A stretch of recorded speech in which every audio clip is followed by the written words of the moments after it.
Scott Talley, a commercial running in your name right now says that Lee Bright wasted time by trying to pass the transgender bathroom bill.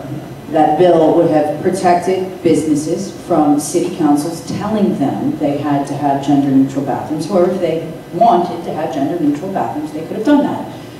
You call that, or the ads running in your name, I assume that you're okay with them, call that a waste of time. Yet we've just seen the Justice Department order all of our schools, including Dorchester County, which has just capitulated to this, that they will now have gender-neutral changing rooms and bathrooms. Do you still think it was a waste of time? Well, and why? I think, as I told you before, when we talked about this issue, I think it was a headline grab. And I told you on your show that it would have given those school systems a way to stand up to Obama, because it would have been illegal in the state. Absolutely, and I also told you that I supported our Attorney General, Alan Wilson, joining other Attorney Generals around the country to push back at the federal government. But what I also said, and if you look at the bill, there is no enforcement mechanism in that bill.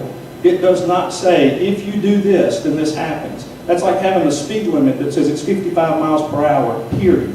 If you go 60 and you get stopped, there's no enforcement mechanism. So nowhere in that legislation does it say, if local governments do this, then here's what happens. It just says don't do it, period. If So you're would you, really vote serious, against, would you vote against this bill, put before you again? I told you then, and I'll tell you again now, I support the concept of that bill, but if we're going to be serious about it, let's put enforcement mechanisms in there. Let's not just make a statement that says don't do it. If you want to say don't do it, put something in there that when a local government tries to pass something that goes against the law that the legislature has passed, there's a remedy there. This bill does not have that.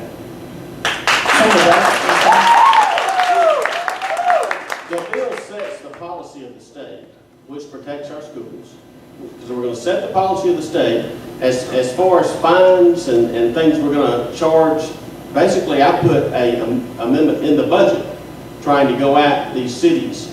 When we sponsored the bill, we discussed enforcement. This bill was just like North Carolina. I believe states are great incubators of democracy, just like our founders intended. This bill is identical to North Carolina's bill set in South Carolina Code. We put this bill up, and the Chamber of Commerce, his buddies, that are spending a fortune. That's right, yeah. He says that he's going to support that, but I'm going to tell you something. They don't write checks till they get promises. That's right.